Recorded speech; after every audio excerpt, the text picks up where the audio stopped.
जज़ाकल्लाहु ताला। मोहतरम इस्माइल फ़ारूक साहब ने तफसील से हमारी डिफरेंट वो बता दिया कैसे हमारी तबलीग करना।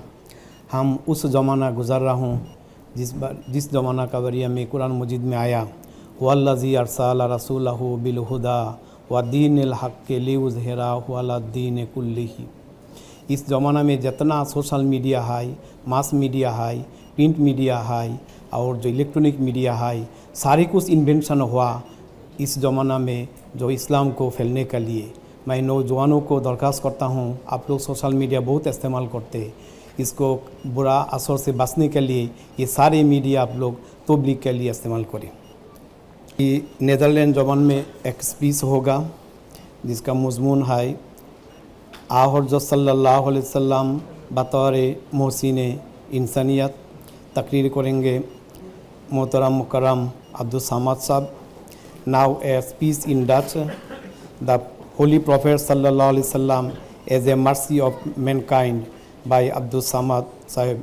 I am requesting Abdul Samad Sahib to deliver his speech.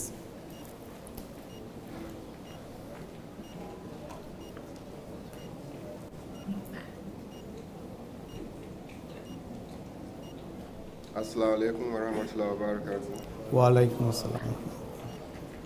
أشهد أن لا إله إلا الله وحده لا شريك له وأشهد أن محمدا عبده ورسوله أما بعد فأعوذ بالله من الشيطان الرجيم بسم الله الرحمن الرحيم.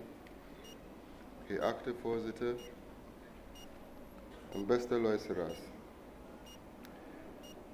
Ik ben geëerd en dankbaar voor de kans om vandaag op de I Jalsa Salana Belgium 24 te spreken over de heilige profeet Mohammed sallallahu alaihi wasallam als de weldoener voor de mensheid.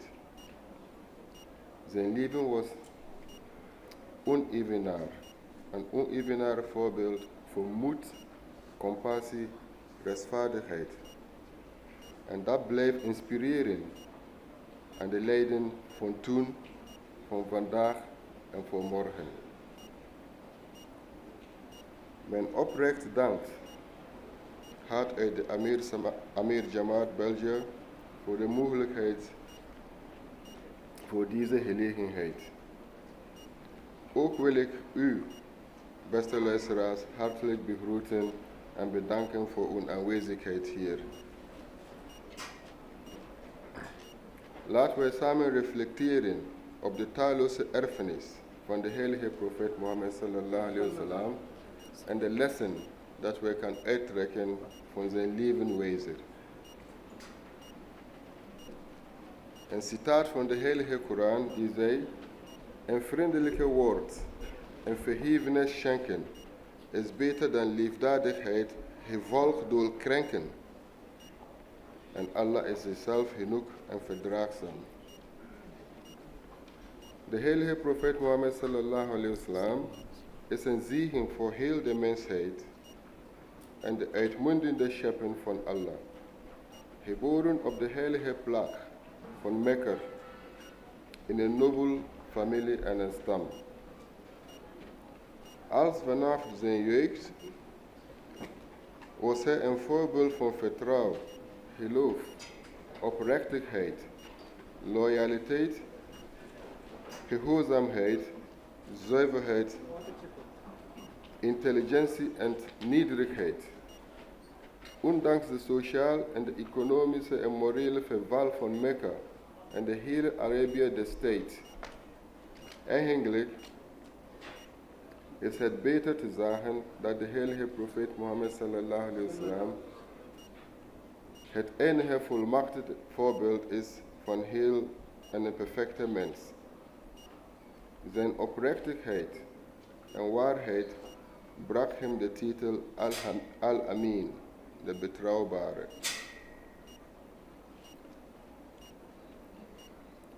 Hij verdiende deze titel door zijn eerlijkheid in handel, zijn rechtvaardigheid in bemiddelen bij verschillen en zijn integriteit in persoonlijke relaties, waardoor hij zelf door zijn vijanden en gerespecteerde en vertrouwen allemaal met admiratie naar hem toe. Een duidelijk voorbeeld hiervan is het verhaal van de herstel van de Kaaba. Tijdens de renovatie van de Kaaba ontstond er een conflict tussen de verschillende stammen van Mekka over wie de eer zou krijgen voor de zwarte steen terug te plaatsen in zijn oorspronkelijke plaats. Dit verschil dreigde uit te monden in een gewelddadige confrontatie tussen de stammen. Om in een bloedbad te voorkomen, stelde de stamhoofden voor dat de eerste persoon die in de moskee of de Kaaba zou binnenkomen, de beslissing zou nemen. Het was toevallig de heilige profeet Mohammed sallallahu alaihi wasallam die de eerste binnenkwam. Met zijn wijsheid en rechtvaardigheid loste hij de problemen op door een doek op de grond te verspreiden, de zwarte steen in de middel te leggen en al de leiders van de stammen te vragen en uitnodigen van de uithoeken van de doek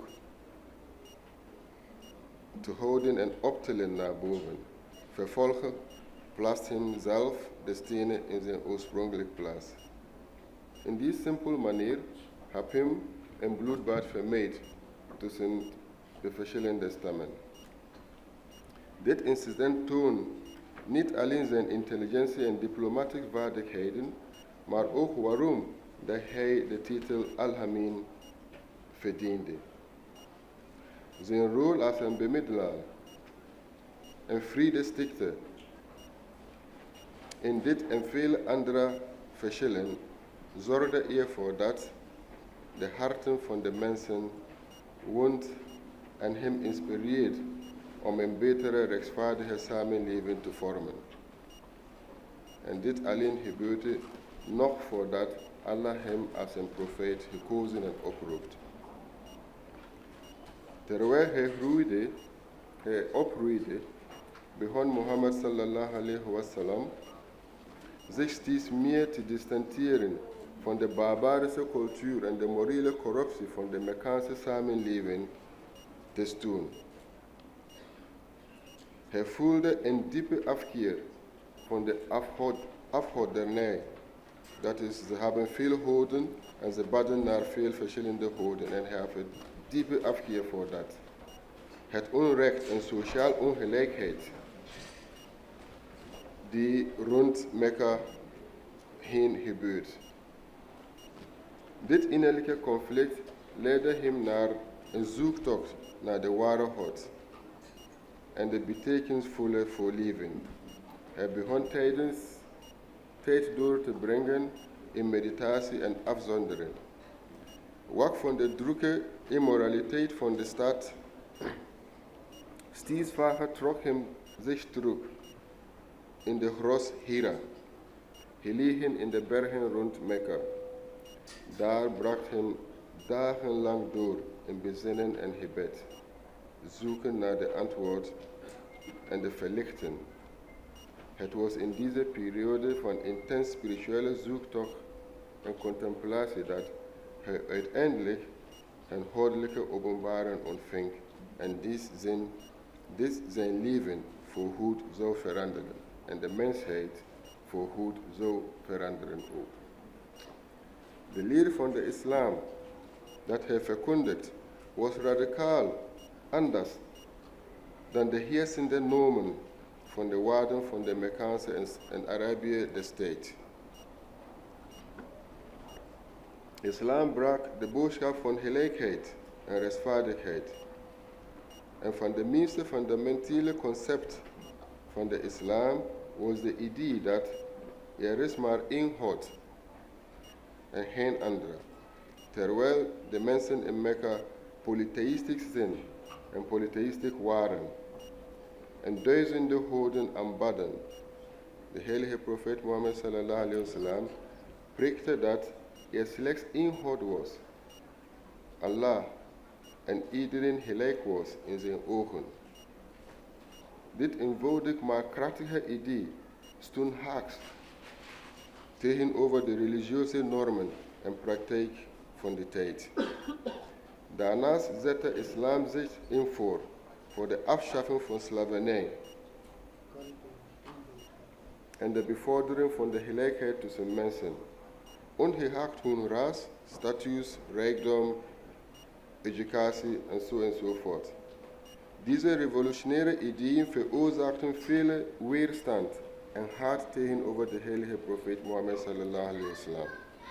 De islam en zijn volgelingen, de vreedzame overtuiging en de morele hervorming dat de profeet preekte, werden de machthebbers in Mekka als een bedreiging gezien voor hun autoriteit en hun manier van leven. Zijn volgelingen werden onderworpen en een hevige vervolging. Ze werden gepest, bedreigd en op minste vrede manieren gefolterd. Bijvoorbeeld Hazrat Bilal, mogen Allah, vrede van Allah zijn met hem. Bilal ibn Rabah, een van de eerste moslimen, werd door zijn meester op een hete woestijnzand gelegen, met een zware steen op zijn borst, om hem te zwiegen en dwingen een afkeer te tonen over zijn geloof. Dit is slechts een voorbeeld van de gruwelijkheid waar de vroege moslimen moesten doorstaan vanwege hun geloof in de boodschap van de heilige profeet Mohammed sallallahu alaihi wasallam. Ondanks deze gruwelijkheden tonen de vroege moslimen een ongelooflijk geduld, aangemoedigd door de geest van de profeet Mohammed sallallahu alaihi wasallam. Ze waren geduldig. Ze oefenden geduld uit en wachten op de genade van Allah. Vastbesloten in hun overtuiging dat hun lijden niet vergeefs zou gaan. Een bijzonder inspirerend voorbeeld van dit geduld is het verhaal van Ka'ab ibn Araf. Hij was een van de eerste moslimen en leed enorm onder de marteling van zijn meesteres, die hem met hete ijzer staven brandden merken op zijn lijf. Ondanks deze ondraaglijke pijn bleef Ka'ab standvastig in zijn geloof en vol vertrouwen in de belofte van Allah. De profeet Mohammed sallallahu alaihi wasallam zelf leed ook onder de vervolging. Hij werd uitgelachen, bespot en fysiek aangevallen. Toch bleef hij onvermoeidbaar doorgaan met de aankondiging van de boodschap van islam. Zijn geduld en volharden inspireren zijn volgelingen om dezelfde pad te volgen en geduldig te blijven. Ze hielden zich vast aan hun geloof, zelfs toen alle hoop verloren lijkt te gaan door de gruwelijkheid van de Mekkanen. Ze vertrouwen volledig op hun levende God en geloven dat hun geduld en lijden uiteindelijk beloond zal worden. Deze omgekeerde toewijding en standvastigheid van de vroege moslim diende als een lichtende voorbeeld voor de toekomstige generaties en toonde de kracht van geduld, geloof en vertrouwen in Allah. Ondanks de zware beproevingen en moeilijkheden bleef ze trouw aan hun overtuiging en lieten ze zien dat ware kracht en moed liggen in het vasthouden aan de rechtvaardigheid en waardigheid, ongeacht de omstandigheden. Een bijzonder sprekend voorbeeld van zijn morele karakter en geduld was het incident tijdens zijn bezoek aan Taif. Op zoek naar een veilige plaats om de boodschap van de islam te verspreiden en beschermen tegenover de vervolging van de Mekkanen, reisde de heilige profeet Mohammed sallallahu alaihi wasallam op zijn eentje naar een stad nabij, bij naam Taif. Hij ging daar alleen, zonder enige bescherming, in de hoop dat de mensen van Taif zijn boodschap zouden accepteren en hem onderdak zouden bieden. In plaats daarvan ontving de leiders van Taif hem met vijandigheid en stuurden ze de jeugd van de stad om hem uit te lachen en te bekogelen met stenen. De profeet Mohammed sallallahu alaihi wasallam werd zo zwaar gewond dat zijn voeten bloedden en zijn sandalen aan zijn voeten vastkleefd door zijn eigen bloed. Ondanks deze vriendelijkheid en pijnlijke ervaring reageerde de heilige profeet Mohammed sallallahu alaihi wasallam ongelooflijk met genade en vergevensgezindheid. Terwijl hij buiten de stad rustte onder een boom, verscheen de engel Gabriel in een visioen en vertelde hem dat Allah de Almachtige heeft de macht de stad te vernietigen als hij zo wenst. In plaats van wraak te zoeken, bad de profeet Mohammed sallallahu alaihi wasallam en de mensen van Taif zegenen, dat hij hoopte dat hun nakomelingen de boodschap van islam zouden accepteren. Hij vroeg Allah om hun vergiffenis en om hun harten te openen voor de waarheid. Dit incident toont duidelijk zijn visie als een vreedzame en vredesgezind leider, die altijd hoopte op het beste voor de mensheid, zelfs wanneer hij persoonlijk leed onder de handen van de vijanden. Dit voorbeeld, samen met veel andere incidenten in zijn leven, toont dat de heilige profeet Mohammed sallallahu alaihi wasallam inderdaad een weldoener voor de mensheid was.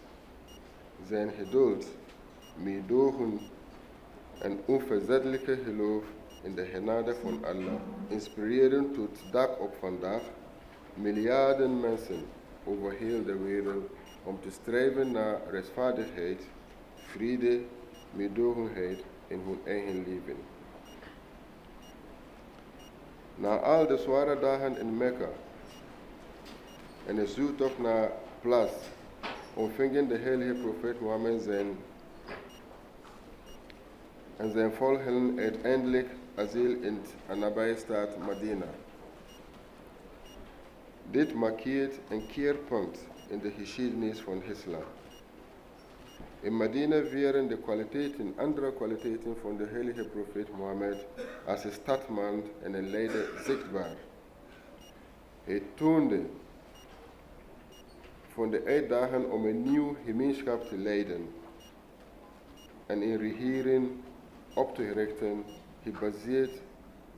die gebaseerd op rechtvaardigheid en gelijkheid. Een van de eerste en minst opmerkelijke stappen dat de heilige profeet ondernam, was het sluiten van een constitutie van Medina. Die pact werd opgesteld tussen de moslims, de joden, de christenen en de polytheïsten van Medina. Het doel van dit pact was om een vreedzame samenleving te creëren, waar alle religieuze en etnische groepen in een harmonieuze konden samenleven. Het document garandeert de rechten en plichten van alle burgers en benadrukte het belang van de wederzijds steun en bescherming tegen extreem bedreiging. Dit was een revolutionair document voor die tijd en toonde de wijsheid en de rechtvaardigheidsgevoel van de profeet Mohammed sallallahu alaihi wasallam. Een ander belangrijk voorbeeld van zijn leiderschap was de manier waarop de economie van Medina versterkt. Hij moedigt handel aan en samenwerken aan, stelde marktplaatsen in waar eerlijke handel werd bevorderd en verbood bedrog en uitbuiting. Dit zorgde voor de welvaart en de stabiliteit voor de gemeenschap. De heilige profeet Mohammed sallallahu alaihi wasallam stond ook bekend om zijn meedogenheid en zorg voor de armen en de behoeftigen. Hij zorgde ervoor dat er een systeem werd opgesteld om voedsel en hulp te bieden aan de minderheden. Een bekend voorbeeld hier is een concept van de zakat, de almoesbelasting, een verplichte bijdrage die moslims moet geven aan de armen. Dit systeem zorgde ervoor dat de rijkdom in de gemeenschap werd verdeeld en dat niemand werd vergeten of achtergelaten. Naast zijn bestuurtaken in Medina bleef de heilige profeet Mohammed sallallahu alaihi wasallam onderwijzer en leider op spirituele gebied. Hij bouwde moskeeën waar mensen samenkwamen om te bidden, kennis op te doen en gemeenschap te vormen. Zijn leer omvatte niet alleen religieuze praktijken, maar ook etnische principes die het dagelijkse leven van zijn volgelingen beïnvloeden. In tijden van de conflict en crisis toonde de heilige profeet Mohammed sallallahu alaihi wasallam zich als een moediger en een vastberaden leider. Hij stond aan de hoofd van de leger van Medina tijdens de verschillende verdedigingsoorlogen, zoals de slag van Badr, de slag bij Uhud en de slag bij de Gracht. Zijn strategieën, zijn inzicht, zijn moed inspireerde zijn volgelingen om standvastig te zijn in het gezicht van de tegenspoed. Bovendien was de heilige profeet Mohammed sallallahu alaihi wasallam een beschermer van de vrouwen en de vrouwenrechten en sociale rechtvaardigheid. Hij onderwees dat mannen en vrouwen gelijkwaardig zijn in de ogen van Allah. Een moedig respect en waardigheid voor vrouwen aan. Hij vestigt regels die vrouwen beschermen en boden en hun sociaal statuut versterken in een tijd waarin vrouwen vaak als minderheden werden beschouwd. De erfenis van de heilige profeet Mohammed sallallahu alaihi wasallam als staatsman en een morele leider blijft tot dag op vandaag inspiratiebron voor miljoenen mensen wereldwijd. Zijn voorbeelden van geduld, wijsheid, rechtvaardigheid en meedogenheid biedt de leidraad voor wie als een individu en een gemeenschap kunnen streven naar een rechtvaardige en harmonieuze samenleving. Na de verovering van Mekka in het jaar 630 na Christus stond de heilige profeet Mohammed sallallahu alaihi wasallam aan een keerpunt dat zijn menselijkheid en vergevensgezindheid op onbekende wijze belichaamt. Na jaren van vervolging, haat en tegenstand van de Mekkanen had hij de kans om wraak te nemen. In plaats daarvan koos hij voor genade en vergeving. Toen de heilige profeet Mohammed sallallahu alaihi wasallam Mekka binnentrok, verwelkomde hij de inwoners met de woorden van Jozef alaihi wasallam uit de heilige Koran. Er is geen verwijt tegen jullie vandaag. Allah zal jullie vergeven. Hij schonk amnestie en zelfs degene die hem het minste hardhandig tegenwerkt, zoals Abu Sufyan en Hind, die de rol hadden gespeeld in de martelen en vervolging van de moslimen. Deze daad van gezindheid verbaasde en ontroerde velen. Die verwachten dat hij wraak zou nemen voor de jaren van lijden die hij en zijn volgelingen hadden doorstaan. Na de herovering van de heilige Kaaba stond de heilige profeet Mohammed sallallahu alaihi wasallam voor een menigte en duizenden Mekkanen. Hij hield een toespraak die niet alleen de historische omwenteling markeerde, maar om een essentiële boodschap van vergeving, verzoening en universele boodschap overbracht. In deze toespraak, die bekend staat als de farewell sermon of de afscheidsspreek, presenteerde hij een humane charta, of een human charta, beter gezegd, die de kernprincipe van de islam en de leidraad van de menselijke gedrag omvat. Hij benadrukte gelijkheid van alle mensen, ongeacht hun afkomst of sociaal statuut. Mensen zijn nakomelingen van Adam en Adam is geschapen uit klei. Deze uitspraak onderstreepte de fundamentele gelijkheid en broederschap van de mensheid in de ogen van Allah. De profeet Mohammed sallallahu alaihi wasallam benadrukt ook de bescherming van individuele rechten en de noodzaak van sociale rechtvaardigheid. Hij verkondigt dat alle schulden en financiële verplichtingen tussen mensen vanaf dat moment werd opgeheven. Hij waarschuwde tegen elke vorm van onderdrukking en onrechtvaardigheid en hij drukt erop dat ieder leven, eer en eigendom heilig zijn en moeten worden gerespecteerd. Daarnaast riep hij op tot vrede en harmonie binnen de samenleving en benadrukt hij de waarde van familiale banden. Onderling steun. Hij prees ook de rol van de vrouwen in de samenleving en moedigt mannen aan om hen te respecteren en genegenheid te behandelen.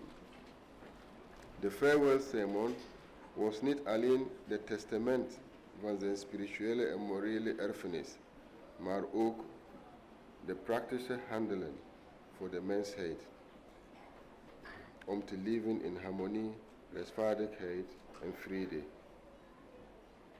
Het diende als een grondslag voor de islamitische ethiek en de wetgeving, die tot dag van vandaag een invloed heeft en zijn op de moslimgemeenschap wereldwijd. Met zijn laatste toespraak in Mekka bracht de heilige profeet Mohammed sallallahu alaihi wasallam alleen een boodschap van verzoening en eenheid, maar vestigt hij ook in talloze voorbeelden van leiderschap gebaseerd op meedogenheid, vergevensgezindheid, rechtvaardigheid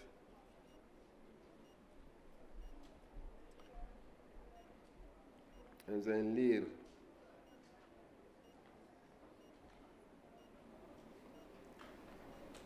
Ik heb vermelden dat de tijd bijna op is, dat ga ik even afronden met een paar citaten van de Heilige Koran.